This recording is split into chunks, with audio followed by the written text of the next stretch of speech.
Você vê ao longo do tempo, quando acabou o 13 de maio, nos meses seguintes, um acordo que Isabel tinha feito, bastidores, de você não entregar outras leis ou qualquer outra coisa que perturbasse as oligarquias, aquela turma que já tinha aceitado a escravidão, tá todo mundo quieto. E quando virou um ano, que ia chegar o gabinete do Ouro Preto, com várias modificações que aconteceram no Brasil. Primeiro, antes do Ouro Preto, chegou o Cotegipe para conversar com o Pedro e falou o seguinte: Pedro, eu acho que esse negócio de monarquia já deu. A gente podia trabalhar para implantar uma república. Aí Pedro II falou assim: pô, senta aí, mano, puxa aí, vou pegar uma cerveja ali e me conta essa história aí. Pedro era assim, né? Deixa eu ver como é que é teu plano e tal. Ele explica tudo para ele e tal. Isso aí, mais ou menos, setembro de 1889.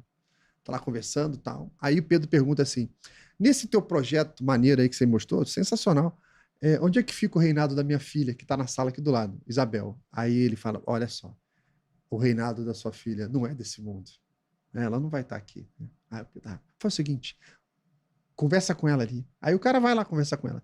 Dá menos de um minuto, o cara sai correndo. Passa correndo, vai embora. A Isabel botou ele pra correr. Chegou lá: papai, que história é essa aí? Aí tá, ok, tá. Aí Isabel indica um outro, ia ser o primeiro-ministro, que é o termo que era presidente do Conselho de Ministros, mas é o primeiro-ministro. E aí Isabel indica o outro, Ouro Preto. Ouro Preto senta com Pedro, eles sentam lá. A gente fala: ó, a gente tá na hora de a gente dar uma reformada, a monarquia 3.0 aqui. Ó, Pedro: opa, vamos escutar. Escutei República, não vou escutar a monarquia. Senta aí, vamos dar os detalhes aí. E eles passam os dias ali discutindo, porque o mundo estava mudando. Né? E o próprio Brasil tinha que mexer na economia, porque você tirou a economia escravagista e a economia estava meio paralisada. Deu um baita de um problema econômico quando sumiu a mão de obra. Sim. Claro, porque agora você inverteu, né? O escravo agora ele passa a ser uma pessoa que precisa trabalhar, exato. Né? E é um novo mundo ali, Novo né? mundo. Precisou se readequar. Sim, e todo mundo, os outros também. Aqueles que tinham os escravos agora teriam os funcionários, Sim, né? E aí tem que pagar. Sim. Esses que eram contra, E né? aí nasce a CLT. Aí no Vargas, né? Mais pra frente. Isso é interessante, que eu tenho visto alguns podcasts, o pessoal às vezes falha em alguns pontos muito importantes, como indenização. Por que não indenizou os escravos? Tinha que indenizar os donos de escravos, porque aí não teria a república e tal. Tudo errado. O primeiro ponto é que eram 700 mil escravos. Um escravo custava o valor de um carro zero hoje. Um carro popular aí. Então a gente está falando de um valor igual a 4 vezes o orçamento do Império. Era como se hoje fosse uma indenização de 24 trilhões de reais. Nossa. Não tem como pagar. E o parlamento, que era composto pelos deputados eleitos no campo, decidiram não pagar, porque eles sabiam que era impagável. Pagar significa aumentar imposto para todo mundo. O cara que é dono do escravo vai falar: eu adoraria receber uma indenização, mas eu vou pagar o imposto. Para me indenizar, melhor deixar do jeito que está. Então, esse é um erro quando você vê falar: olha, deveria. Outro erro que se fala é: olha, é um contrato, deveriam respeitar o contrato. Não respeitaram o contrato, acabaram com os contratos. Quem tinha um escravo na propriedade e tal. Só que não tem como você fazer um contrato onde um dos lados é forçado a aderir ao contrato. Nenhum escravo nunca assinou um contrato. Era impositivo. Então não era um contrato que a gente escuta falar por aí. Então tem muita coisa errada nesse debate sobre a escravidão. Uma delas é essa questão da indenização das terras. Não, se desse terra para todo mundo e estava indenizando todo mundo, só que naquela época, assim como hoje, a terra, o valor da terra está associado à utilidade da terra, ou seja, passar trem na sua terra era valiosa. Dá para plantar na sua terra, ela é valiosa. Você tem alguma coisa construída lá, isso que dava o valor à terra. Você entregar uma terra para alguém, imagina, você está aqui, você tem uma dívida com o governo federal. O governo federal está devendo dinheiro para o Linhagem Geek. Opa! Né? Aí o governo federal fala o seguinte: olha, vou te pagar. Tem um terreninho lá no Itanhaém, Ceará, é seu. Tem algum valor para você? Não tem. Não tem valor para você. Então não adianta distribuir terra, porque as terras próximas das capitais, das cidades, todas já tinham dono.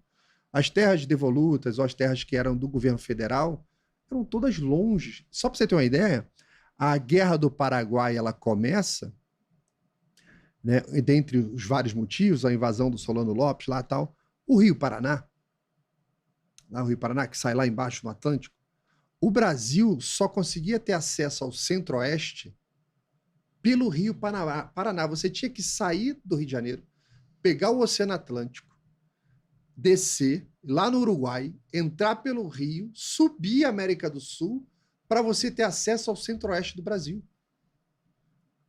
Como 70 anos antes, eu daria uma terra para alguém ali. Não tinha utilidade nenhuma a terra ali. Então, aí voltando lá no 13 de maio, que a gente vai... História do Brasil assim, né? Você vai viajando para lá e para cá, viajando para lá e para cá. Um fato interessante... Tipo, dar um presente na Austrália e você tem que ir buscar, né? Ó, vou te comprar um presente pra você, Qual o Laudelino. valor que tem? Vou deixar lá na Austrália. Você tem que ir buscar, tá? Hoje mesmo, se eu te der um lote aqui em São Paulo, cara, tem região de São Paulo que vai ser legal. Sim. Vou te dar um terreno qualquer ali em Alphaville. Você, opa! Tem valor o terreno. Aquela mesma metragem numa região mais isolada, para você vai tentar se desfazer, não vai conseguir, passa um tempo e alguém vai invadir E aquilo. vai lá. te dar dor igual- de cabeça, vai te né? dar dor velho? de É igual cabeça. quando você anuncia pra vender um carro É. na OLX, aí a pessoa manda assim, troca por terreno? É isso aí. Aceita a troca? Tem um terreninho ali. Chegaram a discutir na época que... porque, pensa, eu sempre gosto de botar o boné, né, como escritor, né, para você olhar todos os cenários. Bota o boné do escravo. O cara tá no campo, trabalhando lá há décadas, e de repente ele tá livre. Ele pensa assim, campo, lavoura, café, é escravidão para mim. Agora eu tô livre, Eu não quero mais cara, saber disso aí. eu vou pra cidade. Lá na cidade pode ter um emprego melhor. Lá na cidade, vou lá pra cidade. Alguma oportunidade lá. Aqui eu vou continuar nessa mesma vidinha, vou tentar, vou visitar meus parentes e tal. Do 13 de maio, que aconteceu depois, uma baita movimentação populacional no Brasil. Gente indo pra tudo quanto é lugar. Tudo quanto é confusão que você possa imaginar. Mas as grandes cidades começaram a ter os cortiços. Começaram a ter algumas aglomerações de gente que se movimentou e não conseguiu trabalho. Você tem que pensar que quem tinha o escravo era desde o fazendeiro até você da sua casa. Um viúvo contratava uma escrava para fazer a comida dele, tá? Cuidar dele ali. Nós tivemos um caso no Brasil de uma viúva branca que o marido morreu, ela ficou cheia de dívida, que era do marido, ela não conseguiu pagar as dívidas e ela colocou um anúncio no jornal se vendendo como escrava com as condições que o cara não podia comê-la, não podia bater, esse tipo de coisa e tal, e assinaram, alguém contratou ela como escrava, ela pegou a grana, que era o valor de um carro zero, quitou todas as dívidas e trabalhou o resto da vida como escrava. Nós temos esse caso. Nós temos o caso em Minas Gerais de um grupo de escravas que existia naquela época o que chamava de escravo de ganho, que era alguns locais onde o dono permitia que a pessoa trabalhasse uma parte do seu expediente. Então você vai trabalhar aqui de 4 da manhã até as 2 da tarde, depois é livre, é teu, faz o que você quiser. E vários escravos começaram a fazer dinheiro, né? O cara, no Rio de Janeiro acontecia, não tem aquelas palmeiras imperiais? A semente daquela palmeira valia uma grana. Então tinha uma galera que ficava na madrugada esperando cair uma sementinha daquela, ou subia para pegar, porque o cara pegava no centro do Rio uma palmeira imperial, só quem tinha era o Dom João, só quem tinha era Pedro I. Mas se o cara plantasse lá em Macaé, lá na cidade dele, e subisse uma palmeira imperial, o cara tinha na cidade, agora é gostosão, né? É o cara que hoje tem uma BMW, a Mercedes, né? O cara, hoje tá gostosão, tem uma palmeira imperial aqui no tal, então valia uma grana. Então tinha os caras que ficavam lá, conseguiam fazer um mercado negro das sementes e tal. Começaram a ganhar tanta grana, mas era de uma região na África onde as mulheres, elas faziam a gestão do dinheiro dos maridos. Os caras só trabalhavam e jogavam todo o dinheiro na mão da mulherada. E a mulherada fazia uma gestão bacana do dinheiro. Elas ficaram... Desde sempre, né? Desde sempre. Desde sempre. Eu tô aqui. Desde sempre. É verdade. Lá em casa é assim também. Não, lá em casa é assim também. Então, quando eu quero esconder um dinheiro, eu dou pro patrão. Fica aí. Então, elas passaram a ser, o grupo de escravas, as mulheres mais ricas da cidade. Aí elas foram no padre, as mulheres brancas da cidade foram no padre e falaram assim, o senhor pode fazer uma missa às 5 horas da manhã, que tem a missa às 6, mas pode ser 10, faz uma das 5 só para as mulheres brancas. Aí o padre, mas por quê? Não, porque aquela missa que a gente vai com aquelas escravas, elas têm tanto ouro, elas têm tantas joias, a gente se sente humilhada. Dá pro senhor fazer? Ele falou, não, fazer porra nenhuma. Vai todo mundo na mesma missa, para com essa frescura aí. A escravidão no Brasil tem todos os tons de cinza que você possa imaginar, inclusive espancamento, morte. Tem um conto pesadíssimo do Monteiro Lobato. Monteiro Lobato fala, sítio do Pica-Pau Amarelo. Calma. Sítio do Pica-Pau Amarelo. Segura essa aqui, Laudelino. Pausa. Laudelino embala. Galera, ó, olha só. Tem pergunta já? Cara, olha só. Isso aqui é uma aula. Isso é muita aula. É muito bom. Muita aula. Mas eu quero, antes de você continuar, Laudelino, tem muita gente entrando aqui que tá vindo, com certeza, da sua audiência, Opa, te estão se chamando... comportando aí? De Chamando de laudefeio. Com certeza deve ser umas brincadeiras internas que vocês isso é têm. de Red Pill, né? E dando boa noite pra você. Então, assim, Maravilha. com certeza, muita gente vindo. Teve gente aqui que nem sabia que o canal era do André, que o André trabalhava no Pânico. Caramba. Tem uma audiência muito nova Que a aqui. internet Legal, a internet é um muito- barato. Muito nova, então já quero agradecer. Não, isso porque assim, eu fiz uma pergunta do 13 de maio pro Laudelino, ele já criou uma aula. Vai acabar a live já. Então assim, ó, antes da gente continuar, eu quero aproveitar essa grande audiência, pedir pra vocês deixarem um like, que é muito importante, e a gente vai colocar pra nossa audiência que conhece o Laudelino, as redes sociais do Laudelino. O Laudelino tem um canal no YouTube, tá? O Matheus vai colocar aqui, ó, Laudelino RJ. A Bruna Tá. Torlai, ela fez a resenha do meu livro. A Bruna Torlai é muito boa. Fez a resenha do meu livro. Eu Ficou gosto ótimo. bastante dela. Adoro a Bruna. Então, se inscrevam lá no canal do Laudelino. O Laudelino entra em live todo dia, né, Laudelino? Todo dia, de 10 às 2, 4 horas de live. De segunda a sexta ou domingo Segunda a a domingo? segunda. Igual. Segunda a segunda? Igual escravo. Dom Pedro, né? E a Áurea lá em casa Dom Pedro não chegou. II. Não chegou lá a Áurea lá. Não. Dom Pedro II. Isso aí, Escravidão. exemplo. Dom Pedro, acho que o Kobe Bryant pegou a mentalidade mamba do Dom Pedro. É isso mesmo. Então sigam lá, se inscrevam no canal do Laudelino e também vou aproveitar esse momento para dar 2 recados importantes para vocês. A Linhagem Geek, primeiro recado, a Linhagem Geek é o primeiro canal que se classificou para o IBEST 2025 na categoria Influencer de Cinema, TV e Streaming. São mais de 160 canais. Esses outros canais aqui, sem ser o da Linhagem Geek que vocês estão vendo, eles já entraram nessa fase classificados por conta do IBEST do ano passado.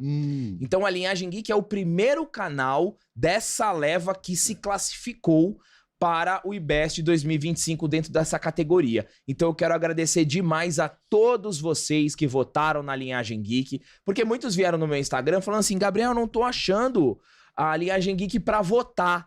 Não precisa mais votar nessa categoria por enquanto, porque a gente já está classificado. Então, na categoria Influencer de Cinema, TV e Streaming, nós estamos classificados.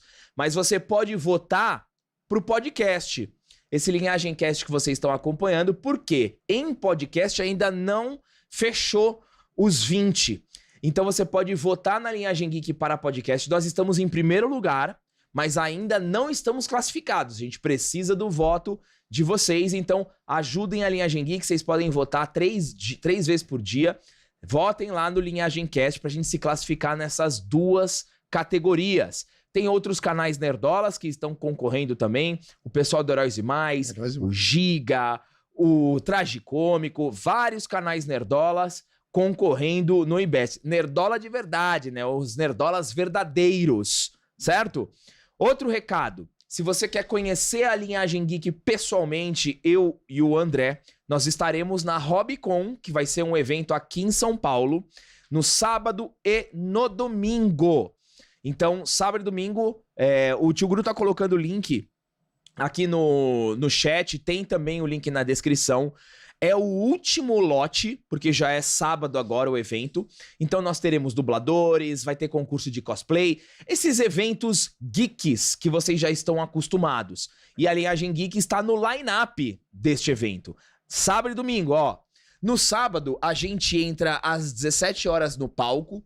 Vamos ter o Leonardo Camilo, que é o dublador do Wiki de Fênix, tem o Marcelo Campos, que é o dublador do Trunks, que é o dublador do Moody Arias, e no domingo eu e o André entramos no palco às 13 horas E teremos o Luiz Antônio Lobuê, que é o dublador do Aiori e do Piccolo, Márcio Araújo, que é o dublador do Miro de Escorpião, e do James, da equipe Rocket. Vai ser um momento muito legal, pela primeira vez a Linhagem Geek fazendo parte do line-up de um evento. A gente vai contar um pouquinho da nossa história com Cavaleiros do Zodíaco e vamos tirar várias fotos. Então, se vocês estiverem aqui por São Paulo ou moram em São Paulo, vai ser no Espaço Raca, lá na Liberdade. Tá bom? Obrigado. Laudelino. Maravilha. Isso é difícil, hein? O IBEST é difícil, hein? Parabéns. O IBEST é difícil. Parabéns pra vocês aí. Graças a Deus, graças a Deus. Mas foi só essa primeira fase, ainda tem outras, mas a nossa audiência é muito engajada com a gente, graças a Deus. Maravilha. Ó, Matheus, eu quero que você dê uma geral aqui pra vocês verem a mesa. Dá uma olhada na mesa, que o Laudelino ele não é só um grande conhecedor da história, ele é um escritor e escreveu vários livros aqui. Tenho certeza que a maioria de vocês aqui, que é no universo nerdola, conhece o Doutrinador, conhece o Destro, mas tem inúmeras obras aqui. Só pra reservar, depois a gente vai conversar sobre cada uma delas. Esse daqui já me interessou, que eu vou ler pro meu filho hoje, ó. O livro da sorte. Chegando aqui, porque eu sempre conto histórias, sempre não, né? Quando eu consigo, eu conto histórias pro meu filho pra ele dormir. Você vai curtir isso aí. Então essa daqui eu vou ler. Conta a do Monteiro Lobato. Monteiro Lobato, autor do Sítio do Pica-Pau Amarelo, né? Clássico. Todo clássico, todo mundo conhece. Só que as publicações adultas do Monteiro Lobato são interessantíssimas. Ele tem um conto, a gente está falando de escravidão, né? Ele tem um conto. Eu tô aqui, vocês estavam falando do IBEST aí, eu estava aqui tentando lembrar qual é o nome do livro, mas não vou lembrar o nome do conto agora, mas vocês podem procurar aí no chat GPT e tal, ele vai te avisar qual que é o conto. Ele fala de um viajante que consegue abrigo numa fazenda e ele vê que tem um clima pesado entre a esposa do cara e o cara. Devia estar brigando, algum problema entre eles ali. Ele é recebido tal, e todo dia lá, ele esperando a tempestade passar, a chuva, e ele ficou mais de um dia ali. Negrinha? O quê? O nome do livro? Não. E ele tá ali aguardando, aí ele tem algumas refeições que ele passa na casa, e ele sente a mulher comia meio forçado e tal. Aí ele vai tentando entender o que está acontecendo ali. Quando ele descobre, a mulher tinha tido um caso com um escravo. E o patrão lá, o cara pegou. Monteiro Lobato. O cara matou o escravo, picotou o cara e dava todo dia para ela comer um pedaço do cara. Caraca, que bizarro. Bizarro. Não estou dizendo que isso é realidade, estou falando que isso é um conto, Sim. né, do Monteiro Lobato, né? Mas isso faz parte do imaginário das coisas, das situações que podem ter acontecido não só no Brasil, no mundo inteiro, na questão da escravidão. A gente está falando do ser humano, né? O ser humano é ilimitado na sua maldade e na sua bondade também. Então, você está numa situação dessa de fragilidade de um ser humano, pode tudo acontecer. Ou nada acontecer. Ô, Laudelino, qual que é um livro legal para quem quer entender essa história aí da escravidão aqui no Brasil?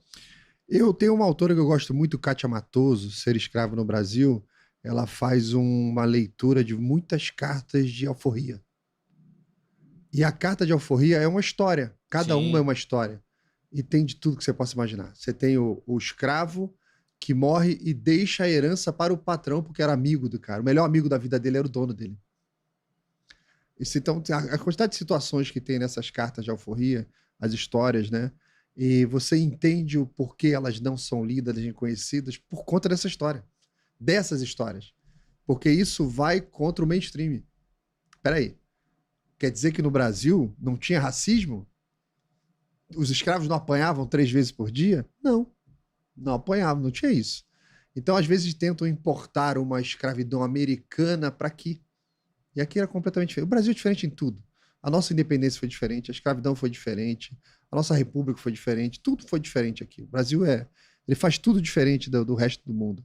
Né? Então, voltando lá para o 13 de maio, né, depois da assinatura, depois dos problemas posteriores, tem um fato muito curioso na história, também perdido. A República aconteceu. Ela veio. Então, quando deu ali por volta dos anos 20, anos 30, 1920, 1930, alguns ex-escravos começaram a fundar escolas de samba. Então você pega a Vai Vai, São Paulo, em 1930, eu acho. Aí você pega a Mangueira, mais ou menos da mesma época, e você vê as escolas dessa época, todas elas carregam uma coroa do Império na bandeira. Vocês podem ter essa curiosidade de procurar depois. Legal, legal. Agora, percebam o contexto.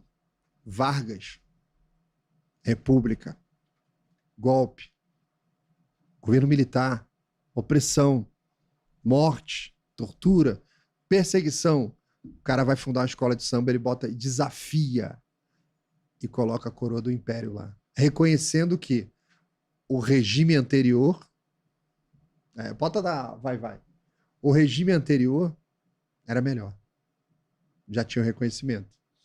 Né? Então você vê as escolas Unidos de Vila Isabel, Império Serrano, olha os nomes. Imperatriz Leopoldinense. E fora as bandeiras. Então você tem na história... É interessante, eu nunca tinha parado para analisar isso. Até hoje eu tenho medo até de ficar falando muito e a galera começar a mudar a bandeira. Não pode ter a bandeira. Bota a bandeira do Império. Tu vai ver que... Império Serrano? Não, do Império Brasileiro. Você vai ver como é parecida. Os ramos de tabaco, ramo de café e a coroa. Bota a bandeira do Império aí que o pessoal vai ver como é que é parecida. Então, você tem que colocar a pergunta. Vem cá, quem tá certo? O ex-escravo que viveu a época ou o cara do movimento hoje? Que tá com 40 anos sentado no sofá morando com a mãe? Você tem que colocar essas perguntas. A história, ela é sempre, olha lá, quase a bandeira da Vai Vai. Sim. Quase a bandeira da Vai Vai. Que o pessoal não escute. Senão eles vão querer mudar as bandeiras. Né? Porque eles não respeitam a velha guarda, né? Então você vê que esse evento do 13 de maio que a gente comemora hoje, o evento mais importante da história do Brasil, 700 mil escravos libertos, uma tremenda alegria. Eu já passei por um livro que eu estava contando uma outra história, estava lendo sobre uma outra história que o dono da casa chega na varanda, em Botafogo, no Rio, e encontra o escravo dele chorando. O escravo fala para ele assim, não, ele chega e pergunta, por que você está chorando? Tinha muito essa relação de amizade, né? A princesa assinou a Lei Áurea. Aí o patrão senta do lado dele e chora também. Isso é um relato real. Então, é muito complexo para que você olhe uma minissérie da Rede Globo como o teu parâmetro sobre o que foi a escravidão. Tá de brincadeira.